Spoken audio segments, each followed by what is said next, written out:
Celtic returned from the international break with exactly the kind of performance the fans were hoping for.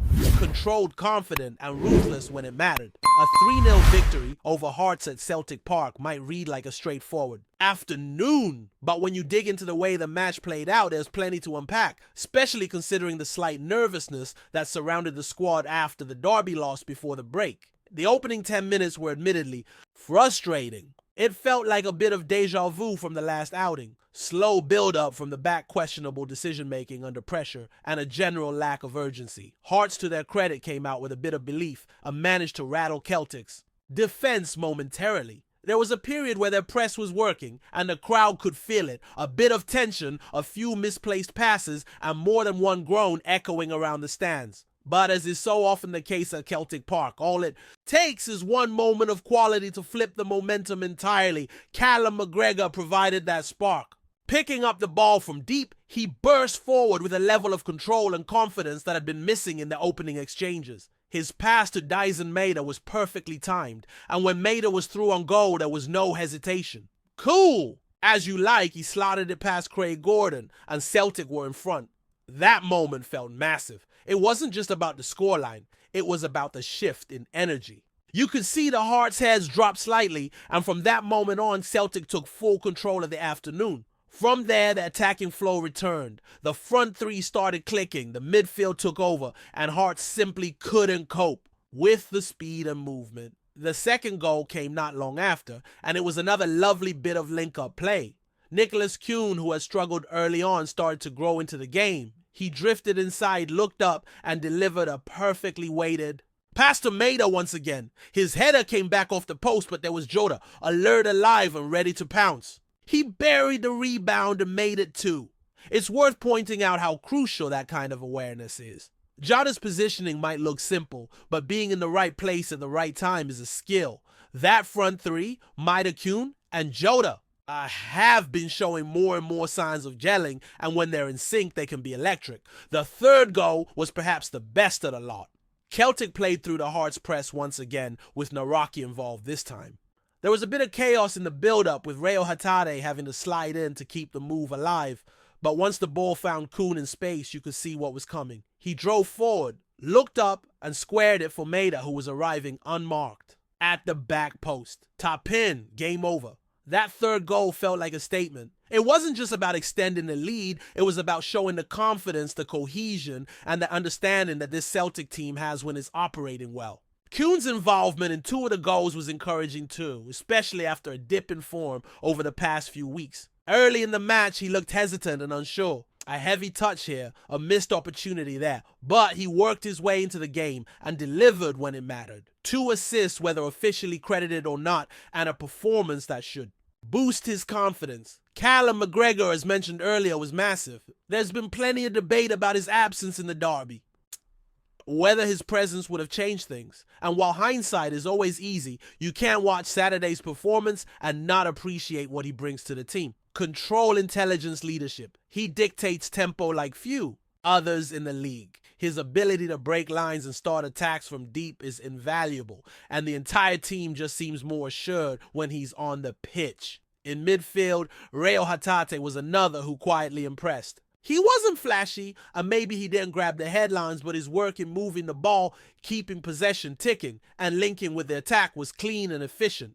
And then there's Jeff Schlupp, a player who has had a bit of an up and down start since arriving, but looked solid in this one. Defensively sound, composed on the ball, and clearly growing into the role. Of course, there's still some uncertainty in goal. With Kasper Schmeichel sidelined and awaiting the results of a scan, Benjamin Siegrist, or rather Sinisalo, stepped in. He didn't have a lot to do, but when called upon, he looked steady. There were no glaring errors, and he kept a clean sheet, which would do him a world of good.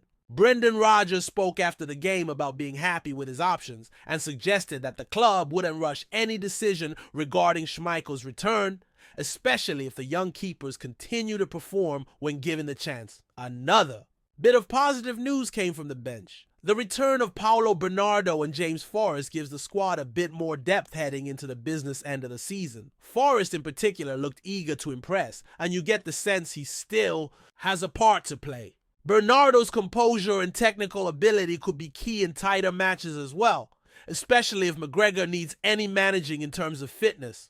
From a tactical standpoint, Rodgers seemed to get it spot on. Celtic's ability to play through the press, something that was sorely lacking in the derby, looked much sharper.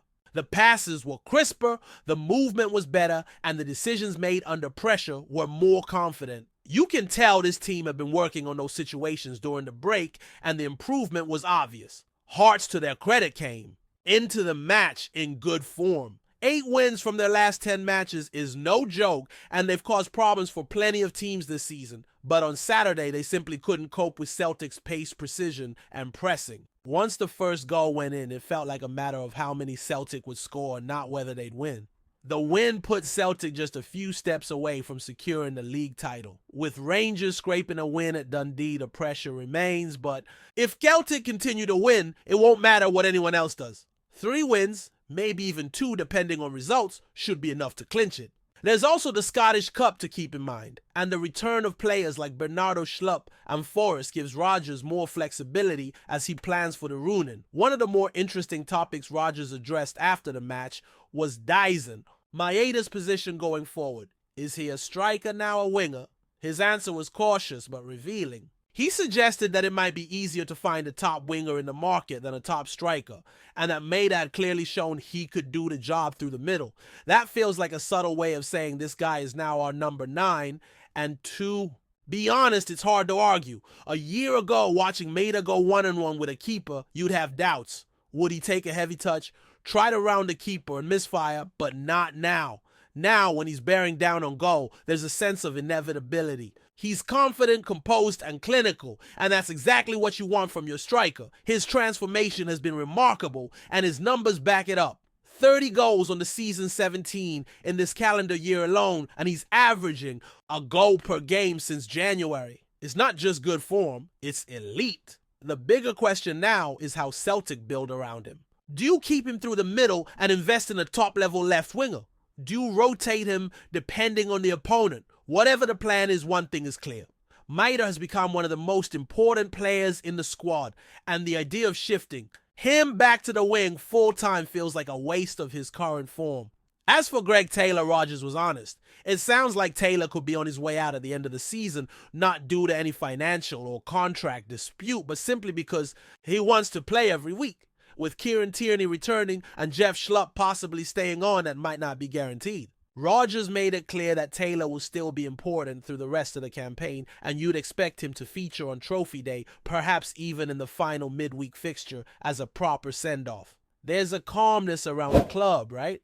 Now that maybe wasn't there a few weeks ago. After the derby, there was panic in some corners concerned about the team's ability to handle pressure.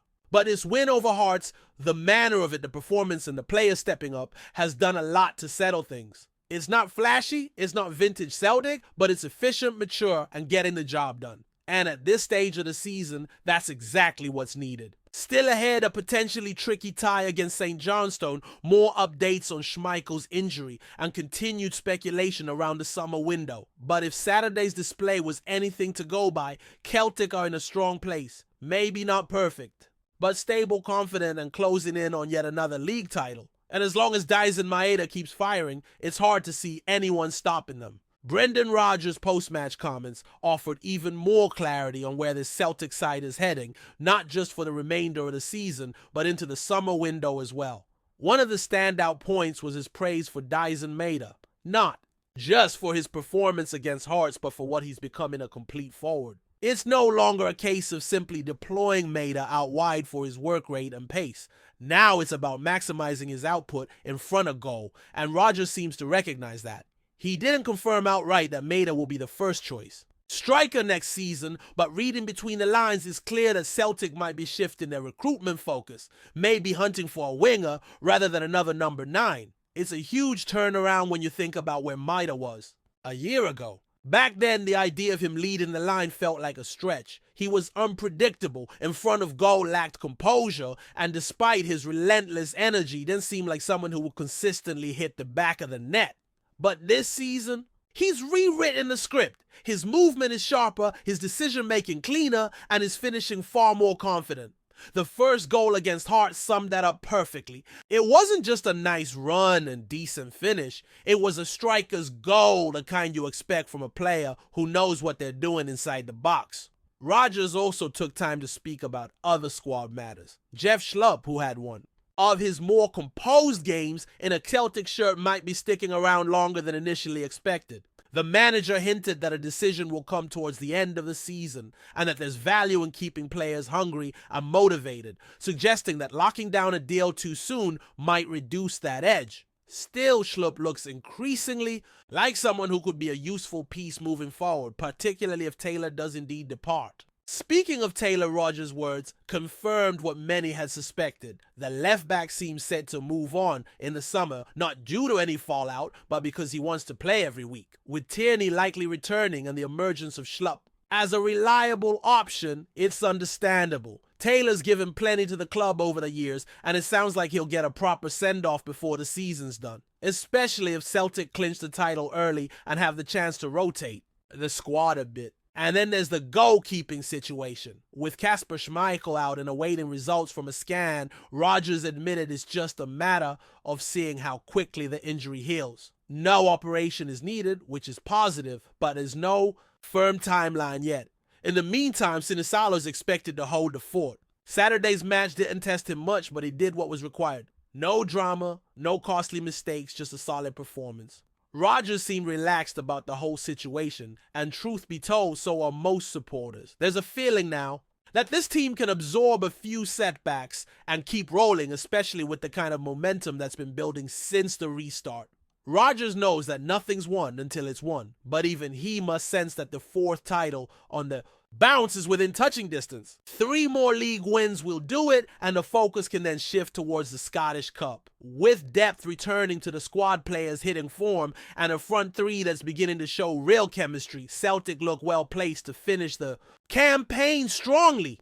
The mood is calm, the football is efficient, and the goals are flowing. Not a bad place to be as the season enters its final stretch. Before we proceed, subscribe to our channel and enable notifications to receive all exclusive news about Celtic FC. Don't miss any details about your favorite team. It's extremely important for Celtic FC fans. In a dramatic twist, Celtic manager Brendan Rodgers has raised eyebrows with a bold claim that 2 of his players are causing turmoil in the dressing room, threatening to undermine the club's aspirations for the season. While Rodgers is known for his tactical acumen, it seems his frustrations have boiled over, revealing tensions within the squad that have yet to fully surface. With Celtic's domestic form still strong, but Champions League struggles continuing, could this revelation spell trouble for Rodgers and his squad? Rodgers' comments come at a time when Celtic is experiencing a roller coaster of results, with a commanding lead in the Scottish Premiership,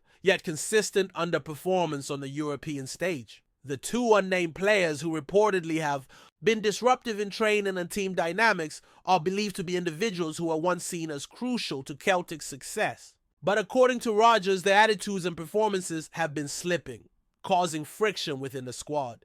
Is this the final straw for a team teetering on the edge of internal discord? What makes this situation even more intriguing is the timing. Celtic has just come off a crushing 7-1 defeat to Borussia Dortmund in the Champions League, which has sparked significant criticism of Rodgers' tactics and the overall performance of his players. Despite defending his players after the loss, it's now clear that the manager feels some members of the squad may be letting down the rest of the team. With pressure mounting, Rodgers is reportedly considering drastic measures to restore harmony, but will he take the bold step of sidelining these players? This isn't the first time Rodgers has been under scrutiny. After a disappointing League Cup exit and controversial comments about referees, his relationship with both fans and players has been tested. Now, with the added burden of a potential mutiny within his squad, all eyes are on the Northern Irishman. Will he be able to navigate these choppy waters and keep Celtic on track for yet another league title? As Rodgers faces the fallout from his comments, one question remains. Can he manage to keep the peace, or will these internal conflicts explode into a full-blown crisis? The coming weeks will be pivotal for both Rodgers and Celtic as the manager attempts to steer his squad through turbulent times while holding on to their league dominance. Hello fan, don't forget to like and subscribe to the channel as it means a lot to Celtic FC. Also, share your opinion about the news in the comments below. See you in the next video.